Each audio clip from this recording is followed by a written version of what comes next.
Un petit, il n'y a pas devant, il n'y a pas derrière. Ton petit argent, tu as cherché à caler pour faire quelque chose. Tu vas aller mettre dans femme.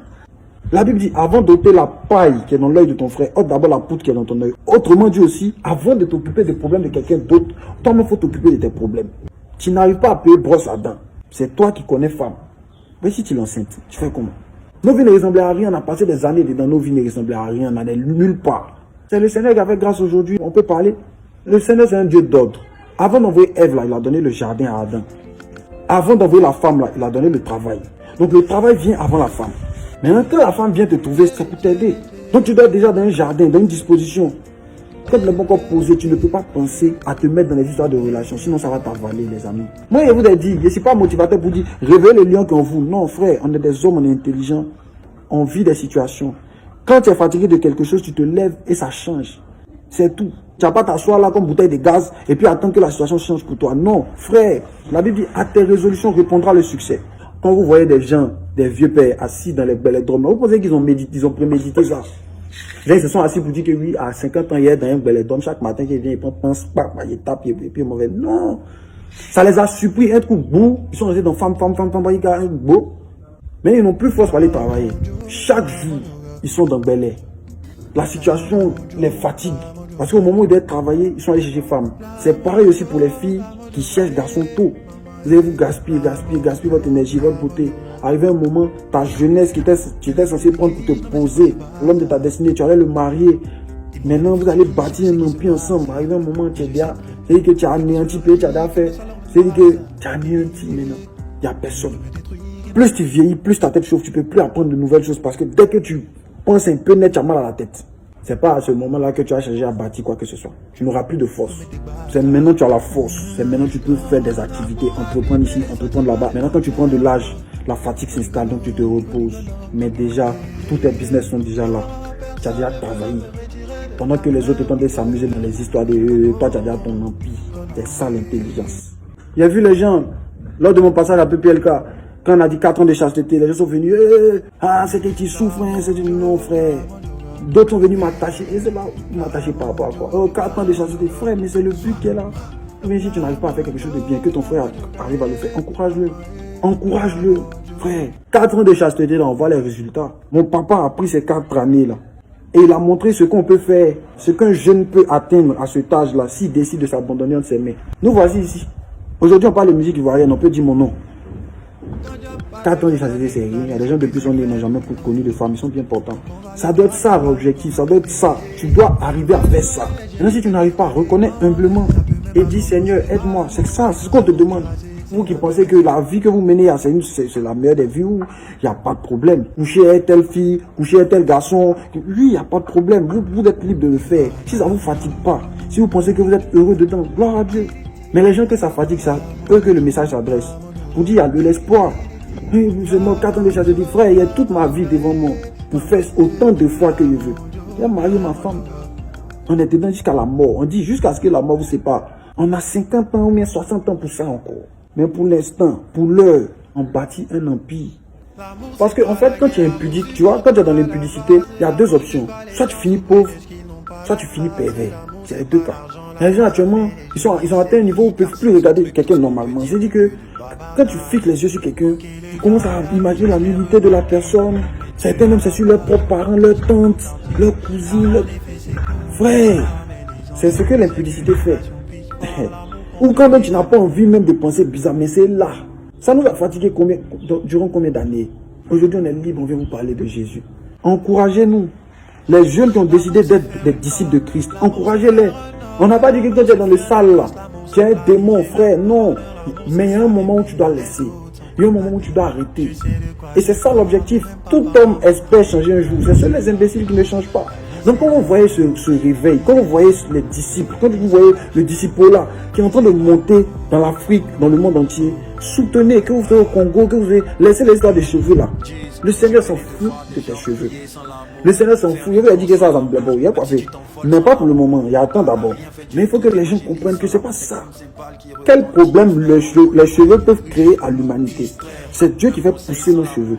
C'est Dieu qui fait pousser la barbe. C'est Dieu qui fait pousser les poils. C'est Dieu qui fait pousser tout. Tu peux décider de raser ou bien garder. Ça dépend de toi. Le plus important, c'est la vie que tu mènes. Encourager. C'est ce qui va faire avancer la société. Des hommes honnêtes, des hommes qui vivent, qui travaillent, qui respectent Dieu.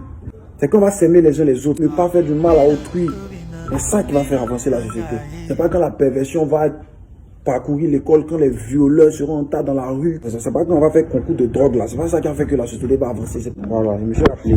Et on profite en même temps. Les sœurs, je pense qu'à un moment donné, il faut pas s'inventer des prétextes pour chuter. Tu vois, si tu veux chuter, il faut chuter, mais sois consciente que tu chutes et que ça n'engage que toi. Franchement, il y a vous parler à cœur ouvert. On va pas venir poser la question encore si est-ce que coucher avant mariage c'est péché. Tu sais très bien que la fornication c'est un péché. Et forniquer là, c'est avoir des rapports sexuels en dehors du mariage. Tu vas venir demander si est-ce qu'on peut coucher avant mariage. Tu sais très bien que le Seigneur a demandé de respecter les autorités, donc de pouvoir se marier en fonction des règles que l'autorité a établies dans un État. Et selon l'autorité, pour reconnaître un mariage, il faut aller à la mairie. Tu n'as pas venu me dire que non. Est-ce que quand on ne se marie pas à la mairie, qu'on couche, est-ce que c'est péché? Je ne sais pas. Si tu veux, il ne faut pas te marier à la mairie. Il faut coucher. Et puis quand tu vas mourir, arriver au ciel, tu vas dire au Seigneur, tu vas demander au Seigneur, mais je me suis marié, je ne me suis pas marié à la mairie, est-ce que ça compte? Et lui va te répondre, mais pas réponse de ça. Je pense qu'aussi, les sœurs, il faudrait que ça soit clair. Que l'homme qui veut coucher avec toi avant de te marier là, c'est pas un bon gars. C'est pas une bonne personne. On va vous dire ça combien de fois? Même à checker, on ne goûte plus. À checker, on goûtait avant, tu viens au bord de la route, tu viens, tu payes, tu goûtes avant de me. Maintenant, on ne goûte plus. Tu es dans sa sachet, tu emballes, tu prends chez toi à la maison. C'est gâté, c'est entre toi et ton âme. On ne goûte plus. Parce que comprenez que quelqu'un qui demande de vous goûter avant de vous marier, il est en train de baser votre mariage sur les rapports sexuels. Je ne sais pas comment vous faites pour ne pas comprendre ça. Il y a une nouvelle doctrine des gens là, eux ils testent avant de se marier.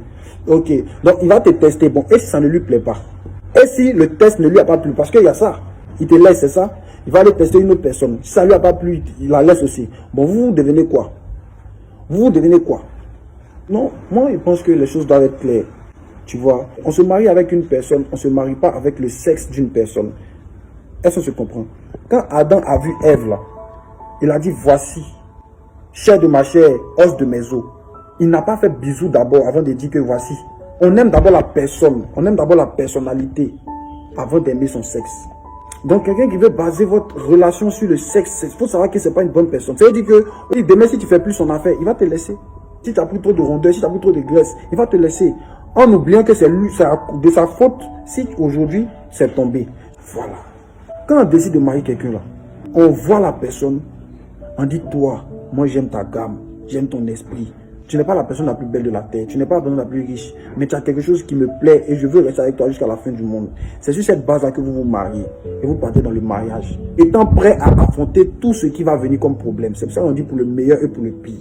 On ne va pas tester tout le pire avant le mariage. On ne va pas tester tout le meilleur avant le mariage. C'est dans le mariage on teste le meilleur et le pire. Donc ceux qui veulent vous goûter avant de vous marier là, je pense que ça doit être clair. On est intelligent quand même. Ah, ou bien, les vrais. C'est comme une soeur qui veut qui dit que tu es la mariée, elle te dit d'abord il faut envoyer 10 millions. C'est pour dire que demain si tu n'as pas 10 millions pour lui donner, dans le mariage elle va te laisser, elle va aller chez lui qui a 10 millions. C'est aussi clair que ça. Donc je pense à ce niveau-là, il y a des questions qu'on ne peut plus poser. Bon, après il y a la pression sociale, après il y a les tentations, il y a des trucs comme ça. Donc le cas où c'est pas facile, dans le cas où tu essaies mais tu n'arrives pas, appuie-toi sur Jésus. Appuie-toi sur lui. Donne ta vie au Seigneur, il va faire de toi, il va te donner un esprit nouveau. Comme il a dit dans Ézéchiel 36, verset 26, je mettrai en vous un esprit nouveau, un cœur capable de pouvoir résister à la tentation. Nous, on est des gâteurs à la base. Tout ce qui est péché, on aime ça à la base. Ce n'est plus moi qui vis, c'est Christ qui vit en moi. Voilà. C'est lui qui réussit à faire ses exploits. Voilà. Ça, c'est si tu penses que tu es faible, si tu reconnais que toi seul, tu ne peux pas lutter contre les sorciers, toi seul, tu ne peux pas lutter contre les tentations. Maintenant, si tu penses que tu peux te débrouiller tout seul, courage à toi, frère. Force à toi. L'essentiel, c'est d'être heureux, c'est de se retrouver au paradis. Force à toi. En tout cas, on est avec toi. Je te soutiens, hein? Courage. Que Dieu vous bénisse. L'album est là. L'album est disponible sur YouTube. Allez taper, regardez, voyez les sons qui vous plaisent et tout ça. Les CD sont aussi là pour ceux qui veulent soutenir. Ça nous encourage. Que Dieu vous bénisse en ensemble. 10.